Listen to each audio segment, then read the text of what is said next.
You're listening to the Purple Stethoscope. I am your host, Devyn Nixon, family nurse practitioner. None of the information provided in this podcast is intended to nor sufficient to diagnose your personal medical issue, but there is a lot to learn, so let's start the show. Welcome back, everybody. I am here today with Dr. Sislena Ledbetter, who has a doctorate in psychology from Howard University. Go Bisons, by the way. That was my dream HU, school. was it? Yes, oh my gosh. the real HU. The real HU. That's right. And then was the director of counseling at UDC. That's right. And is now way out here up in the northwest corner of the world. That's right. That's right. In Bellingham, Washington, as the executive director of counseling, health, and wellness. Very good. Welcome. Thank you. Thank you so much. Yeah, I'm excited to be here and to have this conversation with you to talk about such an important topic. Yes. So, an important topic. So as you all who've been listening know, we have talked about establishing care with a primary care provider. We've talked about eating fresh and how to find good unprocessed or at least the least processed foods. We've talked about meaningful movement, not just torturing ourselves on a treadmill at a gym, but actually using our bodies for things that truly bring us joy. We recapped the Essence Wellness House, which was a 2-day retreat for Black women, talking about all kinds of things. And then we talked about sleep, which is, I almost feel like we should have started with sleep. Yeah, that was such an amazing, so important and underrated. Yes, a fantastic conversation with Dr. Monique Balthazar of Georgia. Yeah. And now, I'm thinking the summer's here. We may take a little break since my editor is on vacation. And I apologize on that note if there's no intro or outro. Right. That is why. Right. But to kind of tie up this foundations of health and wellness, we really can't overlook our mental health. It's one of those things that we have seen the fallout from in our society in multiple different ways. We all probably work or go to school with somebody that we might side-eye from time to time. That's right. We might be side-eyeing That's ourselves. That's right. If you haven't done that, then it's probably you. Then it's probably you. That's right. So we just wanted to talk today about where do we start and being mindful of the fact that some of you have insurance. Mm-hmm. Some of you probably don't. Some of you have access to therapists or pastoral care or things that come with your insurance, and some don't. But all of us need to be mindful of our mental health. And so we just want to talk about where we even start. Yeah. Well, I'm so glad you are looping mental health into this conversation because there is no health without mental health. Amen. And so oftentimes when people talk about health, they always talk about the physical. Mm-hmm. And they are, and what do you do with your body and the things that you eat. Sure. And, and even sleep. But if you don't get those things right, you can trigger a mental health event.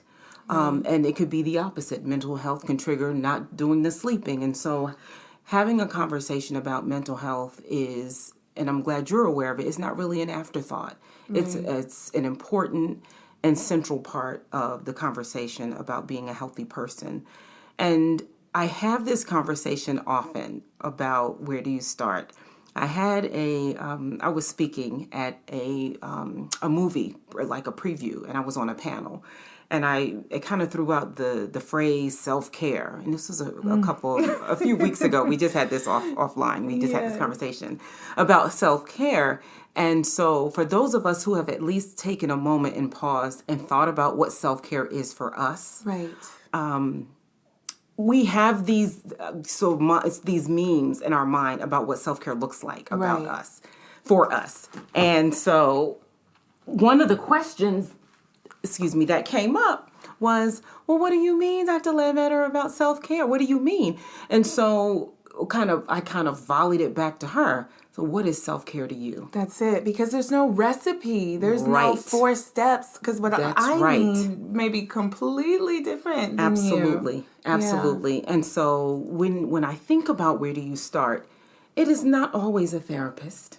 Okay. It is not always a therapist. Sometimes it's just about taking a moment to vent with a friend who you believe can listen without judgment and without memory. That is so not just awesome, but good to hear, because I want to pause on something real quick, because therapy is right up there with self-care to me. It's like a word that is a trendy word. Yep. It's trending right now.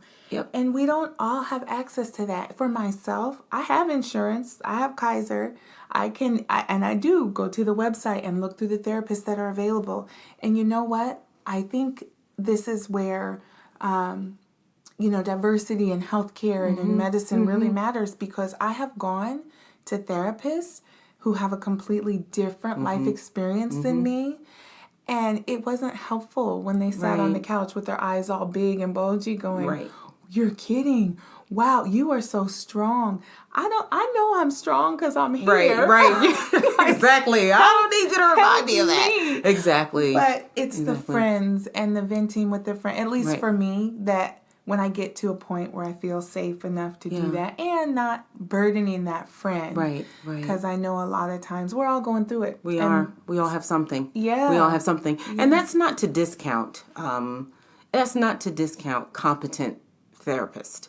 There are competent therapists out there, and you almost have to be living under a rock not to have had the mental health conversation walk right up to your doorstep, because so many people nowadays, particularly celebrities, I was just talking to my sons, and they were talking about some of the football players who have completed by suicide, and who have come out and talked about not only just their mental illness, but how that has affected their entire families. Yeah. You've got Robin Williams who completed. You've got Selena Gomez who came out. Wendy Williams. You've got all of these celebrities who've come out and talked about their individual struggles with mental health. And so now you've got all of these examples of people that have struggled in their own way, have dealt with it in their own way, many of them public, but at least unlike 10 years ago or 15 years ago, you don't have to be ashamed. Right. The stigma is going away. Yeah. And in the Black community, right? In our community, which we are always, when the world catches a cold, we catch the flu, right? So in our community, it is still, has that little twinge of stigmatism, but there are so many resources for you online. I mean, you mentioned the web and going. Yes. There are so many resources, and thinking about self-care and how to deal through and search through and find resources. If you don't have insurance, or if your insurance does not cover the kind of mental health, where sometimes these copays in mental health may as well just be a regular visit. Insurance. Exactly, right? If I got to pay $50 every time I go see a therapist, that's no access for me, right? So, but there are resources that I think there's this universal knowledge that is pointing us into the direction of slowing down. Yes. And I think we talked today about how you slow down by throwing your yoga mat in your, right? And if you don't have a yoga mat, use a blanket. Yeah. Put it out in your yard. A pillow. Or a pillow. Sometimes I just sit. Right. Sit in practice. Just sit on the pillow and let my thoughts fly away. And quiet your mind. Or if your mind is racing, pay attention to the thoughts that are coming to see what they're there to teach you or to show you. Right. Because it's not just about, the doing, not doing, but sometimes it's about, what is this recurring theme? What is this recurring thought? Oh, that's so good. That is coming up. And watch it dance. Don't dance with it. That's right. Don't take it by the hand and run off with the thought, but watch it and go, that observing. Be the your observer. Own mind. Yeah. Be the observer. You brought up our community, and I can't help but think of church. Yes. And I grew up in church, and I'm a believer. Yes. I love the Lord. This is part of my wellness, is my relationship with God. But I have seen how the church could be detrimental. Yeah. Not just saying just pray about it, just trust in God, although those things are detrimental. Right. But I have also seen people who weren't formally trained, who had a calling and were assigned a position but didn't really do the training, and really didn't have the tools to offer what to do outside of praying and waiting and believing. Yeah. I was part of a church at one time that I was really grateful. As much as they preached marriage and staying together no matter what, there was a line drawn at physical violence. But I struggle with that because that's us. Church is and not to discount church at all. Right. We need it. It's when we go and we, see each other, and it encourages me just to see my brother or my sister back in the house of the Lord. Like, okay, we're still in this thing. We are. And church has been, I have to say, not really a friend to the mental health community. Okay. It has not. It has not. In fact, so many of the people that I've seen, and I'm in college mental health, so I certainly can talk a lot about that, but so many of the people that I've seen have come with these stories, these very heavy stories about what they have sort of bought into by the various preachers, regardless of the denomination. We're all being told a story. And I'm not discounting one story over the other, but they aren't necessarily helpful in helping you move through some very heavy burdens that you have to bear.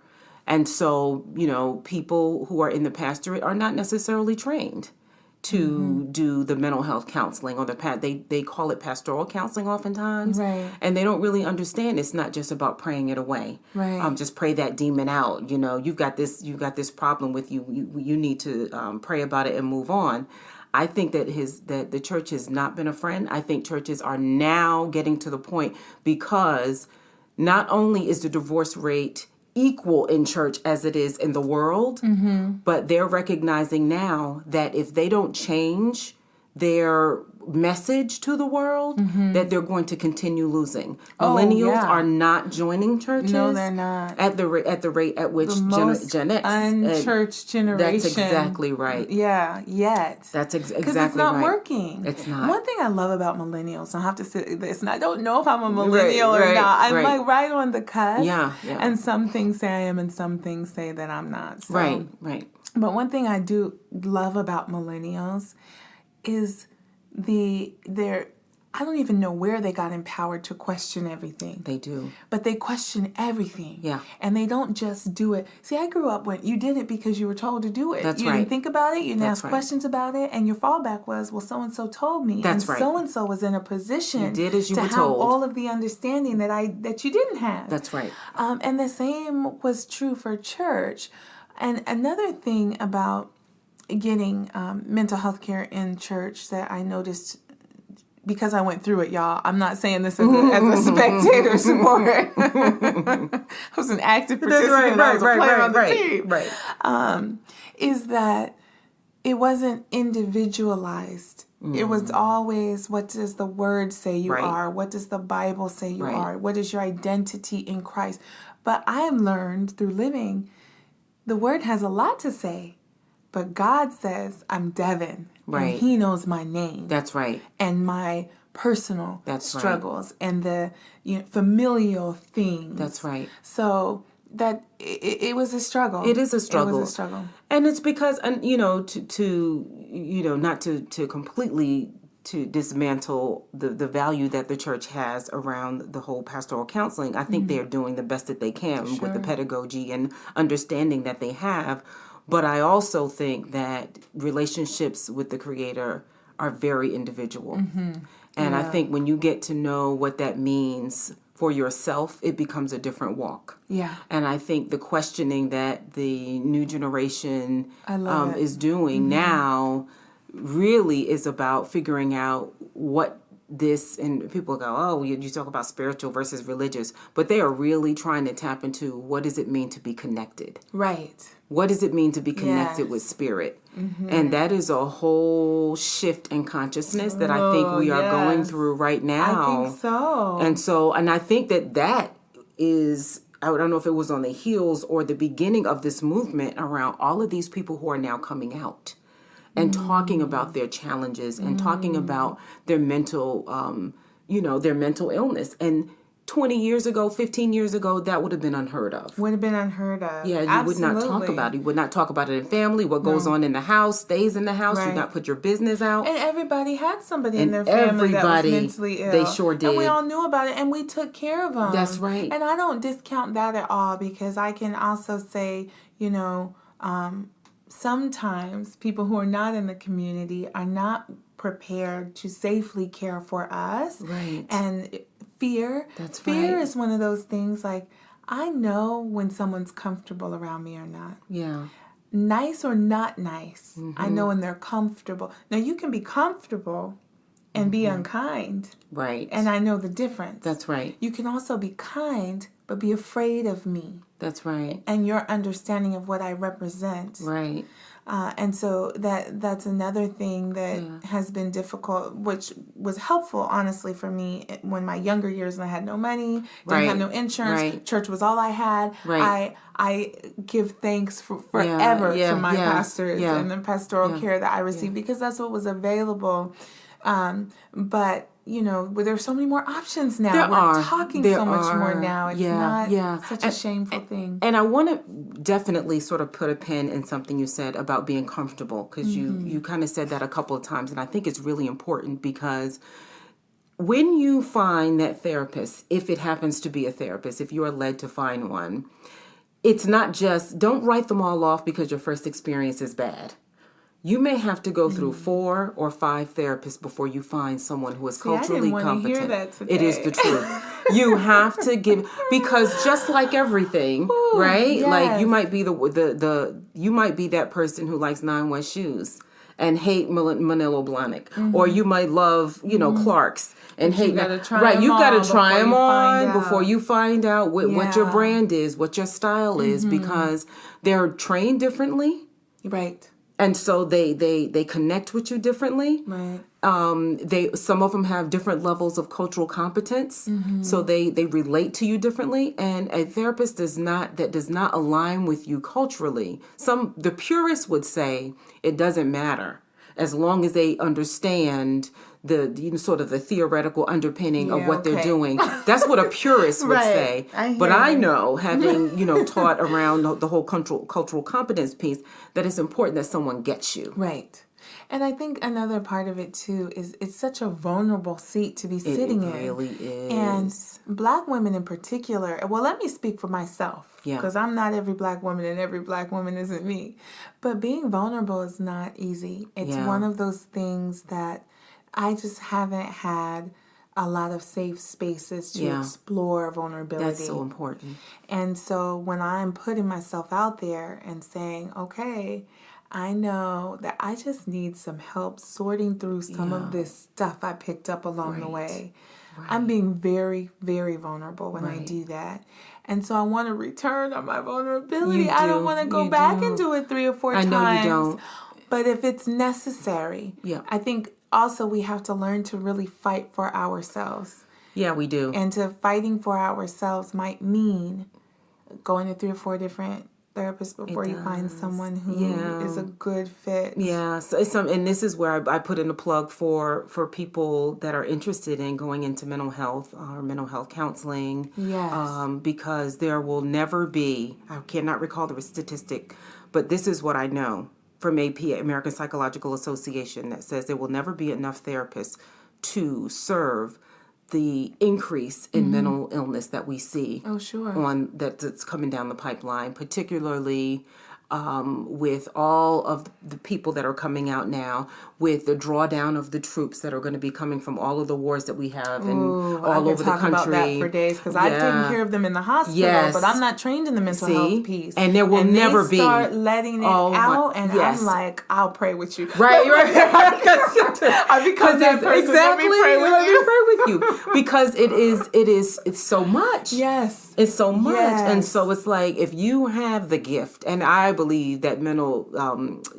mental health field calls you, and I believe it's a gift. I don't think that you necessarily are that. It must be a gift, think it is. Because I could not. I don't know how you all. I mean, part of what I do as a family nurse practitioner, there is a mental health piece to that. Right. Because you start picking up on things with patients, and you go, okay, this isn't about that. What's going on in your life. Mm-hmm.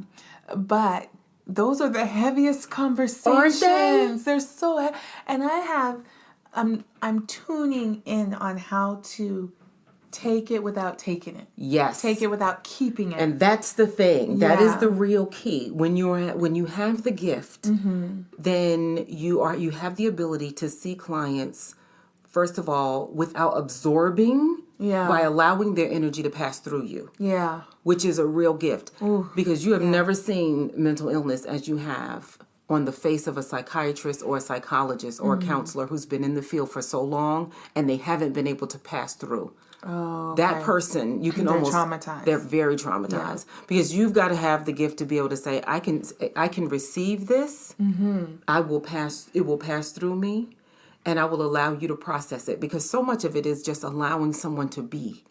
I To know that's validate what who I they need. are. I'm a smart lady. I don't need somebody to necessarily tell me what to do. But it's like a drawer, right? Let's take everything out of the drawer and throw all the contents on the bed. That's right. And then keep what we're going to keep. Fold that, put that back That's right, and get rid of the rest. Yeah, and let me process that with you. Yeah. Can we talk about it so that you can help me think about this clearly, right? I've got some ideas about what I need, but I need someone to help me process it. And tell me I'm not crazy. And tell me I'm not crazy. And I think that's another term that is, it contributes to the stigma. Yeah, it does. It does. But we also want to be affirmed. We do. That we're not part of that. We're not crazy. And we're not alone. And we're not the only ones going through this. Because Certainly oftentimes when you are in that space, you think that you're the only one going through it until you open up and you find that people that are just like you are going through the same types of things. And I think that it's the secrecy that sort of paralyzes Our culture does us. that. Our culture says zip it up, tuck it in, make it look really pretty, and don't let it hang out. I know. Okay? I so know. You good? I'm good. We're good. Let's go and live our best lives. That's another one I'm ready to just throw out. That's right. I'm just kind of like, what's her name? The season this semester with Queen Sugar. I don't know. Watch it. Okay, so No, is it Nola Bordelon? She's write this book about the family secrets, and now the whole thing is blowing up. Oh, I heard about this on a podcast I listened to, and they were talking about if that was okay or not. Right. So you know what? That's a great segue. Yes. Because if you don't have access to traditional therapy, right, and you do find that friend right, that you are comfortable with, that friend that can let it pass through, that isn't going to take it all on. A lot of times what's stressing us out is folk. It's folk that both of us know. That's right. And I struggle because I love my family and my husband and my kids so much. Yeah. But I find sometimes, or I found in the past, that with my friends, they'll change their attitude about somebody because I told them something. Right. And I'm going, whoa. So you have to know. I mean, that is the spirit of discernment where you have to be able to say, with this information, I can trust you. So like, you've got some girlfriends that you would absolutely trust with your kids. Absolutely. They're your best girlfriends. And you got some girlfriends that you can absolutely call when you want to work out. They're your best girlfriends. And you got some girlfriends that you can unload about your husband, right? Because they get on our nerves, right? They're your best friends for that. So they're not all it's not gonna friends be all in one are person. going to be able to serve you the same way. Gotcha. So you've got to know who to unload on, who's to watch your kids, who you can loan money to, who you can, who you gonna call to do your hair, who's gonna, you got to know who to call. You can't just tell somebody just because they're close to you doesn't mean that they're able to take the load that you're getting ready to drop. And that's about discerning where you fit. Right? That's about discerning where you fit. And speaking of that, that's also a good, because you talked about, not people that may be using the term crazy. I'm in college mental health, so I will hear that word. And one of the things that we know, and this is sort of a tool for parents, that we should be watching our kids, particularly between the ages of 14 and 25. Now, I know that's a huge span. I got two of them. That's a huge span. But 14 is when the brain starts that hormonal surge and the energy towards puberty. So they're like prepubescent and they're going through puberty and hormonal changes. So those changes start then. And you might see just a twinge of something that may signify to you that there may be some trouble down the road. By 24, it usually happens. Ooh. And those are the ages at which I see them in college mental health. Yeah. And so when parents send their kids off to school, they're often thinking academically, I want to send my kid to this place because academically it can support them. It is just as important to make sure that there's the right size campus, the right energy campus, that they're going to get the things that they need. Also that they want to be there. That they want to be there. That you're not living out your dreams. Can I get that money back? That money I took taking my child on the HBCU tour. Oh my gosh. It was great though. It was a great experience for us to have together. At the end of the day. That wasn't her thing. That wasn't what she wanted to do. That's right. We're getting close on time. Yeah. And so I kind of want to flip the conversation and say, if I'm that friend that my girlfriend or guy friend or spouse is unloading on, what's important for me to know, because I'm not traditionally trained either. So if I'm that trusted person, what are some things that I maybe shouldn't say or do or that maybe aren't helpful? There are a couple of things. The first thing is, it's so simple that I think it's complicated, is to learn how to listen. Is to learn how to really allow someone to unload on you. I think part of that is understanding that you don't have a job to fix it. Right. That's right. Yeah. You don't have a job to fix it. When someone is unloading, oftentimes it's just about allowing and offering the space. Yeah. Because not everyone, and you'll know it, offers the space for you to unload. So that's number one. I think the second thing that you could do is, if you don't understand, don't say you understand. Because it's okay not to understand. It's okay not to understand. Yeah. You know, it's okay not to understand. It's okay to just sit with them and allow them to be in that experience on their own. Gotcha. And then I think you sort of said it, the third one first, which is don't try to fix it. Yeah. Okay. It's not always to fix. Sometimes it's just to be. You may be able to offer suggestions. Maybe they don't want suggestions. Right. Or you might ask, what can I do? Is there anything I can do to support you in this space? And oftentimes, depending on what the level of awareness of your friend who's sharing with you, it may be, and I've had this experience, no, I just need you to listen. And I've also had the experience, I need you to help me with my daughter. I need you to I need you to get a therapist for my daughter. Or I need you to call and get a therapist for me, because I'm plugged into this network where I can help people find therapists. So they'll say, this is what I need from you. And so you can always ask that question, what can I do? Is there anything I can do to support you in this space? And so really it's about, not about necessarily trying to launch into being a competent therapist, but just listen, just listen, just be a friend. Just be a friend. It's so easy, yet it's so profound and so helpful. And it's something that I think we're all searching for, really. I think a lot of times what drives us to looking for a therapist is we don't have anybody who knows how to listen, who knows how to just be and provide that space without taking on our burdens. That's interesting, because for me, it's really natural to listen, which is why sometimes people will share with me. But I know that's not typical. It's taken me a long time to figure out. I think I'm that person too for a lot of my friends. But where I get caught up is, now that I know all that you're going through, last thing I'm going to do is burden you with what I'm going through.